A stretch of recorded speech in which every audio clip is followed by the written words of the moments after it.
আমরা আজকের ম্যাচের হাইলাইটস দেখে নিই।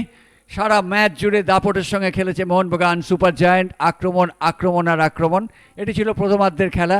টাইসনের শট অল্পের জন্য লক্ষ্যভ্রষ্ট হয়েছিল, কোনো সন্দেহ নেই। তারপরেও কিন্তু মুহুর্মুহুর আক্রমণ জারি রেখেছিল মোহনবাগান। এক্ষেত্রে সোহেল ভাট, এক্ষেত্রে গোলরক্ষকের প্রশংসা করতে হবে। অ্যাবসলিউটলি ফার্স্ট হাফে দুরন্ত ফুটবল খেলেছে অঙ্কুর, তারপরেও মোহনবাগানের তরফ থেকে চেষ্টা ত্রুটি ছিল না, কিন্তু আনলাকি বেশ কিছু ক্ষেত্রে। অঙ্কুরের ভালো গোলকিপিং যেমন একটা ফ্যাক্টর, তার সঙ্গে সঙ্গে চান্স কনভার্ট করা, সেগুলো মোহনবাগানের সমস্যা ছিল। এখানে একদম সৌরভের সামনে বল ছিল, পায়ের যে কোনো অংশে লাগলেই প্রথম গোলটা এসে যেতে পারত। তারপরে সুহেল কিছুটা আনলাকিও ছিল। সুহেলের এই স্ট্রাইক যেটা ক্রস পিসে লেগে ধাক্কা খায়। রবি বাহাদুর রানা ফার্স্ট হাফে অন্তত রাইট ফ্ল্যাঙ্কটাকে অনেক বেশি অপারেটিভ রেখেছিল, তারপরেও কর্নারগুলো থেকেও কিন্তু সুযোগ আসতে থাকছিল মোহনবাগানের কাছে, কিন্তু ক্যাপিটালাইজ করে উঠতে পারেনি মোহনবাগান ফার্স্ট হাফে। এইবারে মুহুর্মুহুর আক্রমণ করলেও মোহনবাগান সুপার জায়ান্ট গোলের পথ খুলতে পারেনি। এটা শট, দুর্দান্ত শট নিয়েছিলেন ফরদিন আলী মোল্লা। এক্ষেত্রে কিন্তু আমনদীপের ব্যর্থতায় আক্রমণটা রচনা হলো না। এটা একেবারে শেষ মুহূর্তে হেড করেছিলেন মালসাউকিমা। এবার শট নিয়েছিলেন ওখানে সোহেল ভাট।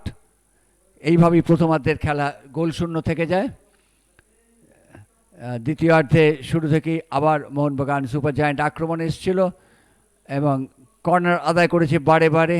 এবং সোহেল ভাট কিন্তু প্রথমার্ধে দুর্দান্ত ফুটবল খেলেছে, দ্বিতীয়ার্ধে দুর্দান্ত ফুটবল খেলেছে। এটি একটা দারুণ বল দিয়েছিল কিন্তু। Absolutely bad finishing from Tyson.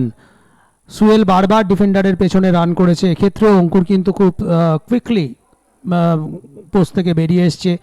R second হাফের কয়েকটা বল কিন্তু টালিগঞ্জ অ্যাটাকে গেছিল। তারপরে সুহেলের এটা ফার্স্ট গোল, যেভাবে বডি শেপ ক্রিয়েট করেছে নিজের জন্য, অ্যাঙ্গেলটা ক্রিয়েট করেছে, দ্যাট ওয়াজ সুপারব। এর আগে কিন্তু যেটা গোল, যেটা ম্যাচের টার্নিং পয়েন্ট যেটা বলে মনে হয়েছে, সেটা ছিল হেডে যেভাবে গোলটা কনসিড করেছিল, আত্মঘাতী গোল। তারপর একটা পেনাল্টি, সেখান থেকে কনভার্সন সুহেলের।